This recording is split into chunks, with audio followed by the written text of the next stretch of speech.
Hey guys, welcome back to my channel. I have put a base coat of black paint on this beautiful stone because today we're going to attempt to do what looks like a neon sign, but we're going to do a witch's cauldron with bubbling magical recipes coming from inside of it. We're going to use some acrylic paint. We're going to use a little bit of your, if you have any, metallic watercolors. It's optional.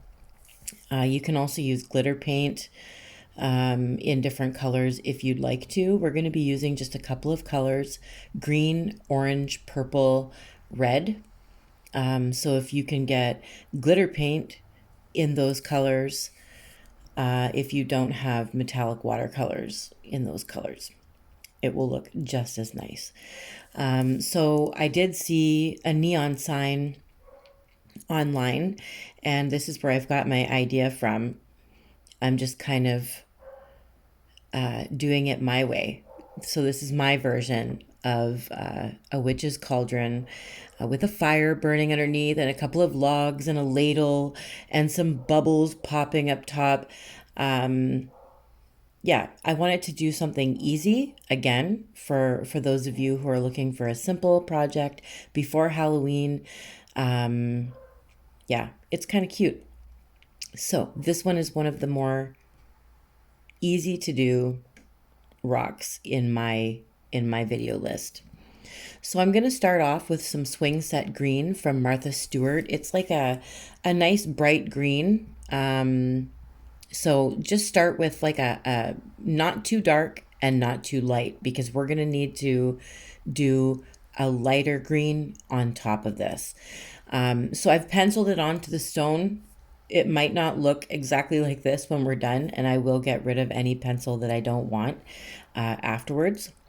But I'm going to speed this up a little bit because I just want you to see that I'm trying to do like a thicker line. We're not going to do fine lining so much at this point. We want to do some thick lines because we have to do a lighter shade of green in a thin line over top. I do have another neon sign rock, which is a hummingbird one. Super fun. Love doing that one. I wanted to add some glitter to this one, so I did it a little bit differently on this one, but I've linked in the description of this video the neon hummingbird video because it's a lot of fun. It's pretty cool, and it does look neon when we're done. So I've got thick bubbles. I'm going to be putting a little black dot in the center of those green bubbles that don't currently have a black dot in them. It's just easier to put a dot instead of trying to form a perfect circle with the smaller ones. So I let that green dry, and then I'm going to add a little black dot, and it's kind of cheating. Looks like we did it the same way we did the bigger ones, but it's a little trick. I have missed you guys. I had another one set up to come out before Halloween. I don't know if it's going to. I'm going to try really hard. I want to do it. It's a really cool pumpkin. Now I'm going to use some candy apple red from Martha Stewart, and the purple that I used is actually, I'm going to check here. It is Perfect Purple from Folkart. I will list the paint colors in the description of the video. This candy apple red is kind of like a pinkish red, but it looks already kind of neon-like. So I really like that color for the fire. And I'm going to be using pure pumpkin orange for the logs below, which you can't really see the logs right now, but you will be able to. Many oranges are quite transparent. This is the only one that I find I don't need to do as many coats of over top of black. And it's just a cheap dollar store DecoArt paint brand. And I do 2 coats of orange because it's orange and you can see through it. But I only need to do 2 coats. It works pretty good. Sometimes with those lighter colors, you do need to do more than 1 coat to get that first color to stand out really bright. So I'm just going to kind of fix some stuff with some black paint. This is kind of one of my forms of cleaning up. You've been here before. You've probably seen me do my cleanup stuff. Usually it's with gold and black. There's no gold in this. I'm going to have to put gold on this somewhere. Where am I going to put gold on a neon sign? I already know. If you've seen the picture, you already know too. The thumbnail. It's spiderwebs. We do gold spiderwebs. But you knew I couldn't really go without the gold, right? I feel like I'm cheating if I don't use gold on my stone somewhere. My signature's usually in gold. So yeah, I'm just cleaning everything up. Make sure that you detach all the colors from one another. You don't want the purple hitting the green. You want there to be a black line separating those because it's neon lights, okay? So just make sure everything is separated. The logs are separated from the fire, and the fire separated from the purple sides of the cauldron and the green goopy witch's brew bubbling up. Everything has to be separated so that it kind of looks more like neon lights. Is it starting to? Are you getting my drift? Yeah, so I'm doing my second coat of orange just to be certain that we're not going to see black through there. And I'm putting a little bit of that witch's brew goop swooped around the ladle there, but make sure you cut it off with some black lines and make sure nothing's attached. Make sure everything's thick enough because we're going to put a thin line over top. So I feel like now that I'm looking back, I feel like I should have just added white to this swing set green to get my lighter color on the inside, but I did choose to use lime green instead. If you like the looks of this, that's great. But I feel like it wasn't light enough to make it look like our neon light is turned on. You let me know what you think in the comments. You'll see how light of a purple I use on top of the ladle and the witch's cauldron. Where the purple is there, I use a very light lavender and it really turned the light on, if you know what I mean. And same with the fire. I just added white to my candy apple red and it made the light come on. Same with my orange. I just added some white and it turned the light on. But the green, I feel like the light's not quite on the way I want it to be. So if you want, just lighten your green, same green that you used, just lighten it with some white once you're done using that green. It's just easier. So now you're going to see what I mean. It like it does look like I brightened the green, but it doesn't look like the light's on. But you can see with the ladle and with the witch's cauldron, now it looks like the light's on the neon light. So yeah, I hope you understand what I'm saying. Maybe I'm just crazy. Maybe I just haven't done this. I haven't put a video up for a while because it's been very stressful again. Lord, people, you would have no idea. Like the stress just does not end. And I'm sure there are so many of you, if not all of you, who completely understand how I feel. The stress doesn't stop. So I'm trying to find ways, meditating, and I'm starting a belly dancing class because I want to get more active. I've been working out for, oh Lord, in February it'll be 2 years. I've been working out almost every day, trying to stick at it. I've only been knocked down a couple of times where I wasn't doing my workout. But now I want to add more stuff that's fun. I've kind of always wanted to know how to belly dance. Is that weird? So yeah, I'm going to be starting a belly dancing class with one of my friends and I'm excited about that. So that'll help with some stress release as well. So now I've done the fire. You can see it turned the light on. Same with the ladle and the sides of the witch's cauldron. It turned the light on. So now we're going to turn the light on with the fire logs. Hopefully it looks like the light comes on in there. I'm going to have to thicken I think my fire logs are too thin, so I'm going to be adding a little bit more orange around the edges there to make sure that I can see both shades of orange. But once that's all dry, I'm going to use some of my homemade watercolors, some of the stuff I sell in my Etsy shop, as well as some Iuilewatercolours because they are my favorite and they never let me down. The colors are just amazing. Links always in the description for my Etsy shop as well as Iuilewatercolours and Iuile pigments. Jeannie is amazing and she knows her stuff. Now, as you can see, I'm just kind of doing a fine line. Once again, we're doing fine lining. I do have a fine lining brush that I get out, and you can see it here. If you want to know how I created that tiny little brush to do all this fine lining, I do have a video for that as well in the description.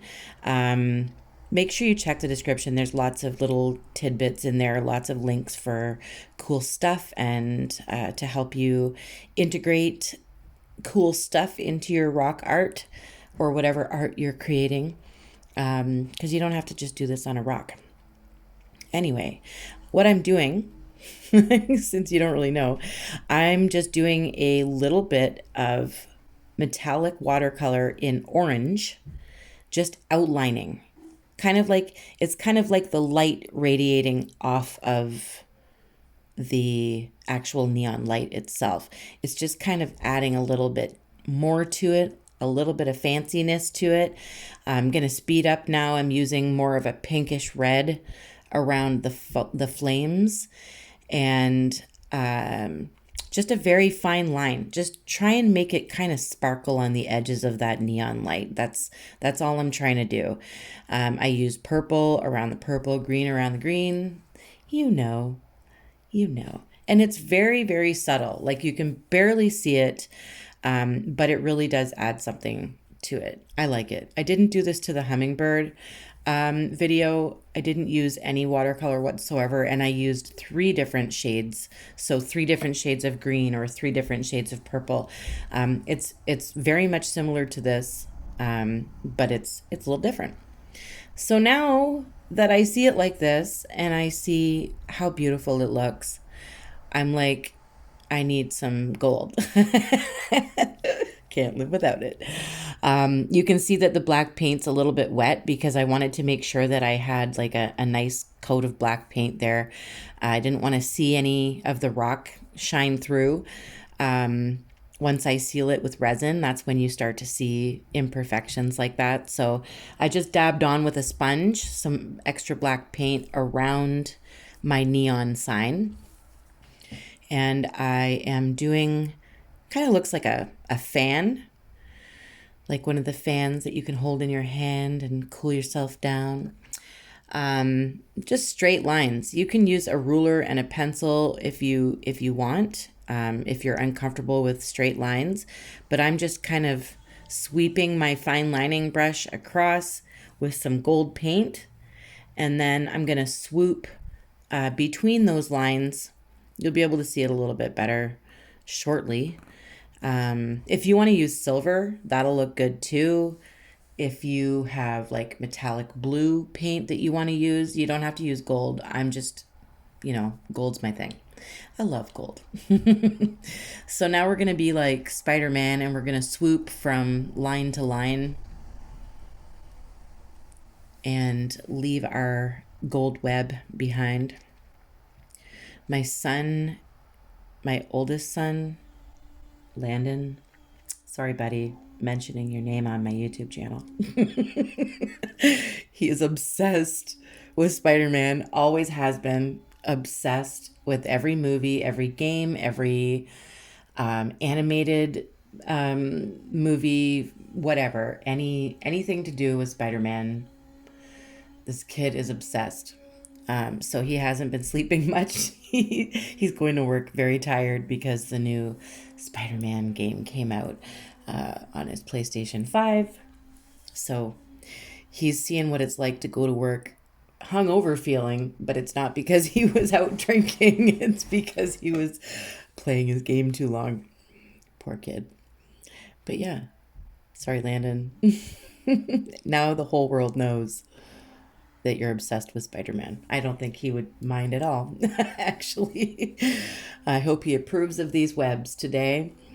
Yeah, I'm just kind of putting webs in. I'm kind of leaving like some length in the initial straight lines that I bring out. I want those strings to come out further than the web. So I kind of like drag those lines a bit longer, and then I don't bring the webs all the way to the end of those lines. If that makes any sense whatsoever. Lord, I really hope that you guys don't feel crazy and stressed by the time you're finished watching my videos. If you can hear any noise in the background, it's because I live in a townhouse and the people next door are getting new windows. So, yeah. If you can hear drilling or banging or hammering or anything, no, there's some kind of saw going right now. I apologize. There's not much I could do, and my work must go on. So I'm dragging these lines out. That's what I was talking about. I'm dragging them out a little bit further, but I'm not going to web them out all the way to the end. There. And so I had big space on that side, so I just did a bigger web. But I've got two small ones on the left side, a small one at the top, and then a bigger one on the right. There we go. And I am going to line, because I only went halfway down the side of the rock with the black paint. So I'm going to put a gold line just to kind of border the outer edge, which I don't end up showing you. I apologize for that. And then I'm going to resin it. When you come back, I'm going to show you some stuff at my desk, and then I'm going to show you this after it's been resined and it's nice and dry. So I will see you very soon. Well, I have an episode of What's at My Desk. Finally. Isn't this gorgeous, this yin yang? Oh, I love the meaning of a yin yang. You need light to see the dark. You need the dark to see the light. There needs to be balance. There's good and evil. I just love yin yang. So I do a lot of them. Each one of those pieces of glitter were placed on one by one. And you've seen me do that in a Christmas penguin tutorial, which I can link in the description if you want to see how to do that. It's a lot of work. Here's a set that I've done. It's on Santorini stones. They're little thin slices. So it's a set of 3. One's a flower, one's some leaves that resemble the leaves near the flower, and some little berries on the other one. There's leaves and berries incorporated on the flower stone. So it's a nice little set that you can put on your table to display beautiful chrome and dots and gold and shine and love. That's what those are made of. Then I'm always making hope stones, of course. That's also another thing. I need to remind myself to keep having hope once in a while. And it makes me feel good to make these stones because that means so much. Just a little bit of hope. Here's a nice owl. This one's done in gold with then chrome flakes over top. So when you shift it certain ways, you can really see the color from the gold or the chrome flakes, but you can still kind of see the gold. It's kind of neat. I like that one. And then he's got Swarovski crystal eyes. And I don't know where I went. I was going to show it to you, and then I backed away. I have a peacock feather that has some chrome, but also some metallic watercolor from Iuilewatercolours. And here's a nice mandala stone. I've kept the stone natural and then put the gold, painted the gold, and then added some Swarovski crystals to that while it was drying, while the resin was almost cured. Sticky enough for the crystals to stay. So now we're going to show you what we just painted together. There we go. I'm going to be doing another coat of resin on this. It's a little bit bumpy in some areas, and you can see the gold line that I did to kind of separate the black from the natural stone, because I didn't paint the whole stone black. I really like it. I think silver webs would look even better personally, but I really do like the gold. The gold webs added a nice touch to our neon sign. Let me know what you think. Let me know if this was easy. I don't want anyone to miss out on being able to paint some of my stones, so I'm hoping this is easy enough to do with the kids maybe. That's what I'm aiming for with this. So I hope you guys have enjoyed it. I hope you guys all have a happy, safe Halloween. I love you, and I will see you very, very soon. Keep painting. Bye.